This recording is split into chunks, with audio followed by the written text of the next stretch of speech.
여러분들 안녕하세요. 현명한 한국사 현쌤입니다. 오늘은 또 두 번째 주말 특강으로 여러분들과 마주하게 됐는데요. 오늘 두 번째 특강 내용은 또 지난 시간에 이어서 좀 더 다른 내용으로 한번 찾아봤습니다. 오늘은 이제 앞으로 본 수업에는 절대 정리할 수 없는 내용이고요.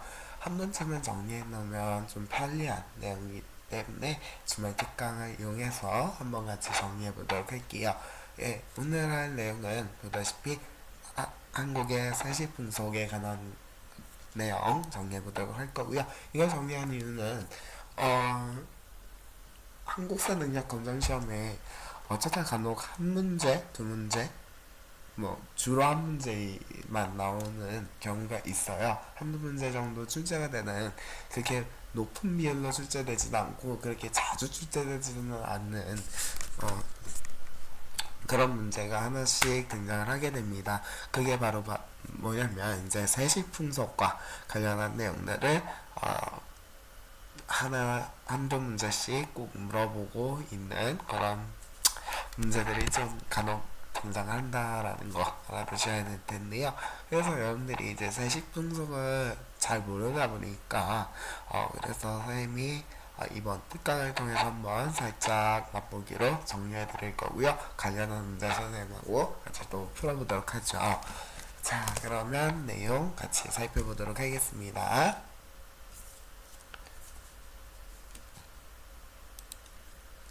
자, 세시풍속 첫 번째 할 내용은 뭐냐면, 우리나라에는 가장 크게 이제 계절을 봄, 여름, 가을, 겨울 해서 총 몇 개의 계절,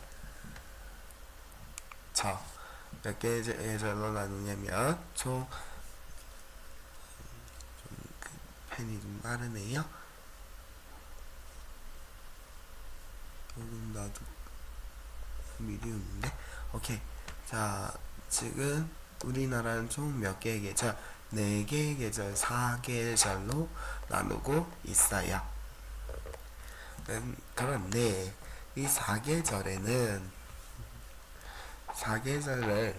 구분 나누는 시점이 몇 개가 있는데요.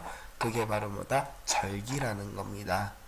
계절마다 구분을 잡는 분기를 나눠준다 할까요? 기간을 나눠주는 또 다른 게 있는데, 그게 바로 이제 절기라고 하고요. 한 계절당 6개의 절기가 있어서 총 몇 개의 절기가 있냐라고 한다면 24개의 절기가 있습니다 라고 봐주시면 되고요. 그러면 선생님 24개 다 외우고 기억을 해야 되나요? 아니에요. 이 중에서 정말 중요하거나 유명한 것들만 외워주시면 되는데, 그것을 선생님이 총 6개로 나눠서 6개 중에서 몇 개만 24개 중에서 몇 개만 같이 뽑아왔고요. 그 중에서 제일 많이 비중을 차지하는 게 당연하다라고 하기엔 그렇지만 봄 계절이 좀 정말 시험에 많이 나와요. 그래서 시험에 정말 많이 나온다라고 하기엔 뭐하지만 유명한 절기가 봄에 좀 많이 몰려있다라고 보시면 될 것 같아요. 그래서 선생님이 여기 별표로 표시해 놨어요. 그러면 봄 한번 가보도록 할게요. 첫 번째, 봄에서 제일 중요한 건, 봄 계절에 제일 중요한 건 먼저 입춘 봐주시면 되겠고요. 여러분들 이게 외우기가 좀 어렵다 느껴질 수도 있는데, 모든 계절에는 입자가 하나씩 들어와요. 왜냐면 입자가 왜 하나씩 들어가냐면 들 입자를 사용합니다. 즉 선생님이 옛날에 한자 쓰고 잘 안 쓰는데 설명을 하자면, 이게 이제 봄춘자죠. 중국어로는 추원이라고 발음하는데 봄이 시작을 한다, 들어왔다라는 뜻이에요. 그래서 입춘 있고요. 모든 계절에 하나씩 있습니다. 입하라고 한다면 이렇게 여름의 시작점이라고 보시면 되겠고요. 입추하게 되면은요, 가을의 시작점이 되겠죠. 겨울의 시작점은요 입동 이렇게 시작점이 되고요. 끝나는 것들은 이름이 다 다르다 보니까 그런 것들은 그냥 외워주시면 되는데 사실 그거 외워봤자 시험에 나오지는 않아요. 그리고 여기 있는 24절기는 그렇게 시험 비중이 많은 부분이 아니다 보니까 사실 그렇게 크게 외우거나 관심을 가질 필요는 없어요. 그럼 뭘 봐주시면 되냐면 일단 별표되어 있는 것들은 조금 더 집중해서 봐주시면 되고요. 사실상 24절기보다는 뒤에 볼 명절들이 좀 더 시험에 많이 나옵니다. 명절들 위주로 공부해 주시면 되고요. 이 나머지 부분들은 이 별표 위주로만 일단 우리가 공부해 보려고 하면 된다라고 보시면 되겠고, 이건 거의 상식적인 부분이라고 보시면 되겠습니다. 그래서 뭐 겨울에 내렸던 눈이 녹고 개구리가 깨어난다는 경칩, 그리고 봄의 가장 절정을 이루는 시기가 바로 춘분, 그리고 봄비가 내리는 하늘이 맑아지면서 이제 봄비가 내릴 준비를 하는 청명, 이런 것들 외워주시면 좋고요. 이 파는 여름의 시작점이고요. 여름날 가장 날이 더워지는 시점 바로 하지라고 보시면 되겠고요. 가을로 넘어가면 입추랑 추분 봐주시면 되겠습니다. 춘분의 반대가 바로 추분이라고 보시면 되겠다라는 거 봐주시면 되겠고요. 그 다음에 겨울로 넘어갈게요. 겨울에는 입동 당연히 중요할 거고요. 동지 중요합니다. 우리가 제2의 설날이다 라고들 많이들 얘기해요. 그래서 동지 12월의 설날이라고도 얘기하는 날이라고 보시면 되겠고, 이 동지는 뒤에 가서도 얘기를 해야 되니까 그 뒷 내용 가서 같이 더 살펴보도록 하죠. 자, 그래서 실제로 가장 시험에 많이 나오는 것들 위주로 선생님이 한국의 명절들 가져와 봤고요. 이 부분에서 어떤 걸 시험에 내게 되냐면 바로 이때가 언젠지보다도 바로 이날 뭐 하지가 중요해요. 이날 뭐 해? 뭐 먹어? 이런 것들을 물어보는 경우가 좀 더 많습니다. 당연히 우리의 설날, 그리고 앞으로 몇 달 후면 다가올 추석 당연히 시험에 나오고요. 정말 중요하겠죠. 너무 쉬운 문제다 보니까 넘어가도록 할 거예요. 이 부분은 크게 문제될 부분은 아니고요. 이때 가장 공통적인 게 성묘한다, 차례 지낸다, 가장 비슷한 내용들 볼 수가 있겠습니다. 자, 그래서 설 같은 경우에는 음력으로 정월 초하루로 되었는데 쉽게 얘기하면 그냥 음력 1월 1일 당일이다 라고 보시면 되겠습니다. 그래서 우리나라에서는 이 날을 달리 뭐라고도 얘기하냐면 구정이라고 얘기하죠. 그러면 이 구정에 반대말이 있는데 혹시 아시나요? 새로운 정이다. 그래서 신정이라고 부르죠. 이날은 양력으로 세주는 날이죠. 양력 1월 1일이에요. 보통 일본 문화, 우리가 일제감정기 때 일본 문화를 받아들이면서 생겨난 문화이기 때문에 이거는 꼭 같이 봐주시면 되겠고요. 그래서 선생님이 오늘 특강 부분은 설명보다는 간단하게 시험에 나올 만한 것들을 찝어줄 거고요. 영상, 설날에 관한 영상 올려드릴 거예요. 같이 올려드릴 거니까 같이 한번 봐주시면 좋을 것 같고요. 자, 그 다음에 우리 한번 좀 지났었는데요. 대보름이 있어요. 대보름은 음력으로 1월 15일, 즉 보름이죠. 딱 15일을 우리는 보름이라고 부르기 때문에 이때 1월 15일을 대보름이다 라고 하고요.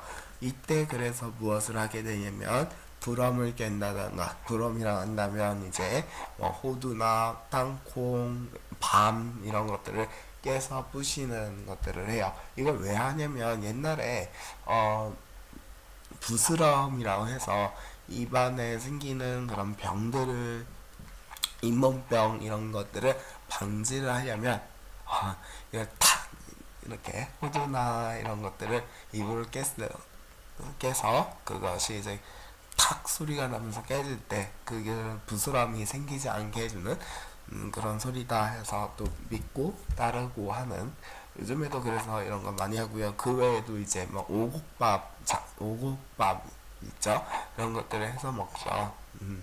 그리고 이제 또 왜 달집 태우기 해서 소원 적어가지고 이렇게 그림과 같이, 두 번째 사진이 있죠. 이 그림과 같이 이렇게 불을 크게 지펴놓는 이런 것들을 해요. 이런 것들을 어떻게 보면은 농사 문화에서 받아들여진다 보니까 농경 문화로 인해서 생겨나는 문화들이라고 봐주시면 좋을 것 같습니다. 자, 그 다음에 산진날이 나와 있는데 그렇게까지 막 나오진 않아요. 근데 어, 이때는 그래서 화전을 부쳐 먹는 거, 봄의 날이기 때문에, 그래서 아마 위로 잠깐만 올라갈게요. 보통 이 봄철 관련해서 이쯤에서 나온다라고 보시면 돼요. 어, 그래서 사실 그렇게 막 시험에 나오거나 중요하게 다뤄지는 부분은 아닌데, 또 알아두면 좋은 부분이니까, 화전놀이 해먹는 거, 화전이 불바다 만들어가지고 불 지핀 다음에 밭을 만드는 게 아니라 좀 찹쌀 찹쌀가루로 반죽한 것에다가 이렇게 꽃 있죠? 먹는 꽃들이 있어요. 먹는 꽃들을 딱 놓고 지져서 전처럼 만들어서 먹는 그런 것들이라고 보시면 돼요. 인터넷에 한번 검색해 보세요. 되게 예쁜 요리가 나올 겁니다. 이런 거 볼 수가 있고요. 제일 중요하게 또 많이 나오는 게, 이거는 간혹 나오는 내용이죠. 단오날. 우리가 이 단오날을 수린날이라고 불러요. 그래서 이때 하는 것들, 이제 씨름, 그네뛰기, 봉선탈출, 뭐 또 청포물로 머리 감기, 뭐 이런 것들이 있습니다. 이거 꼭 시험에 한 번씩 등장하는 날이니까 기억하시면 되겠고, 그 외에 이제 칠석 나와 있는데 견우와 직녀 꼭 기억하시면 됩니다. 칠석놀이, 칠석과 관련한 놀이는 칠석제, 칠석놀이가 다예요. 그래서 시험에 칠석이 나오는데 보기가 칠석일 거예요. 그런 경우에는 칠석 빠르게 골라주시면 돼요. 자, 이거를 알려드린 이유가 뭐냐면, 막 주저리 설명이 길게 나와요. 어느 날 무슨 놀이를 하더라, 이 날은 무슨 날인가, 이렇게 나오거든요. 이따 문제 보면 아실 거예요. 아니면 이 날은 이러이러한 날입니다, 이때 할 수 있는 놀이나 뭐 이런 것들 골라보세요, 이런 것들이 있어요. 뭐 화전 먹기, 떡국 먹기, 이런 게 나와요. 그래서 이런 거는 조금 시험에 나오는 거, 빈도수 높은 것들을 일단 내려두신 다음에 찍고 넘어가시는 게 제일 편해요. 그리고 이 부분은 그래서 배점도 그렇게 높지 않다 보니까 틀려도 그만이라고 보시면 되고, 차라리 다른 본 내용에 충실하시는 게 좀 더 좋긴 합니다. 자, 그 다음 백중 있는데요. 7월 15일이죠. 그래서 백중놀이라고만 알아두시면 돼요. 여기 크게 막 나오는 부분 아니니까 넘어가시면 되고요. 두 번째 이제 동지 꼭 기억하셔야 되고요. 그래서 동짓날은 1년 중 밤이 길고 낮이 짧은 날이라고 보시면 돼요. 음력으로 12월 23일인가 그때 앞뒤로 이렇게 나오는 날이다라고 보시면 되겠고요. 이때 뭐 세 달력 나눠주기 이렇게 선생님 정리해놨는데, 그냥 팥죽 먹는 날 해주시면 돼요. 이때 동짓날이 겨울이다 보니까 막 귀신을 쫓는다는 이유로 막 팥을 먹는다거나 대문에 팥을 뿌리거나 벽에 담벼락에 팥죽을 이렇게 바른다던가 뭐 이런 내용들이 막 나와요. 팥죽, 뭐 이런 것들과 관련이 있으면 동짓날이구나 하고 알아두시면 되고요. 섣달금을 내는데 그는 나와 있는데 이날은 몰라도 됩니다. 그냥 연말이에요. 연말이니까 우리 연말에 딱히 하는 거 없잖아요. 그쵸? 뭐 청소 기껏 청소할 거고 이런 것들 그냥 설에 하는 거 이어하고 뭐 이런 것들이죠. 그리고 요즘에 막 지내는 명절의 느낌은 아니에요. 그래서 섣달 근무는 거의 빼주시면 되겠습니다. 자, 이렇게 해서 일반적인 내용은 다 정리해봤고요. 나머지 그냥 선생님하고 문제 풀고요. 설날과 관련한 문제 풀어보도록 할게요. 자, 이렇게 문제가 나와요. 13번 문제 보도록 할게요. 13번 문제 보시면 가에 들어간 세시풍속에 대한 설명으로서 옳지 않은 걸 고르래요. 않은 걸 골라라. 양기가 왕성한 날 가 이렇게 나오죠. 그리고 지금 보시면 힌트를 어디서 넣으셔야 되냐면 볼게요. 속칭 수린날이라고 한대요.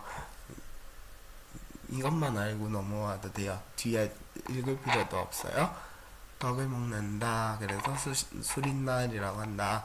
뭐 그래서 이 수린날이라는 걸 봐서 이때가 언제예요? 단오날이라고 보시면 되고 생시풍속으로서 옳지 않은 거 골라주시면 되는데 자 뭐가 있냐면 지금 내용들 살펴볼게요. 앵두화채 먹는다. 창포물에 머리를 감는다. 지불을 놓는다. 그네뛰기 부채를 나눠주었다. 이렇게 되어 있는데 자 다른 건 몰라도 눈에 띄게 틀린 게 나와 있어요. 지불놀이. 다른 건 모른다 치더라도 지불놀이는 언제예요? 그쵸? 대보름 때 한다라고 하지 않았습니까? 그럼 대보름과 관련된 내용이다 보니까 여기가 틀렸다 해서 이렇게 3번 정답 해주시면 되고 선생님이 설명하지 않은 것들이 지금 보기로 등장했네요. 네 맞아요. 이렇게 등장을 해요. 근데 우리 대충 어느 정도만 이렇게만 알고 있어도 풀 수 있죠. 기껏해야 2점짜리고요. 어쩔 때는 1점 아니면 점수 배점이 없을 경우도 있어요. 뭐 물론 1점, 2점, 3점 사이에는 등장할 거예요. 가장 기본적인 문제다라고 생각을 해서 2점에 주로 배점이 되고 초급이나 중급에서도 등장을 하는 경우가 있는데 이런 문제가 이런 경우에 1점 이렇게 돼요. 그리고 여러분들이 그때 문제들은 정말 눈에 띄게 답이 보이는 경우가 많아요. 이 정도만 알고 계셔도 돼요. 그러니까 눈에 띄게 답이 보인다고요. 이거 급수 상관없이 또 이렇게 조금 막 어렵게만 생각할 필요가 없는 부분들이에요. 그래서 선생님이 키워드 정리해달라 한 게 그냥 하나의 큰 명절 덩어리들을 기억한 다음에 거기서 조금 몇 단어들만 키워드를 갖다 붙여놔도 이렇게 풀기 쉬운 문제들밖에 없어요.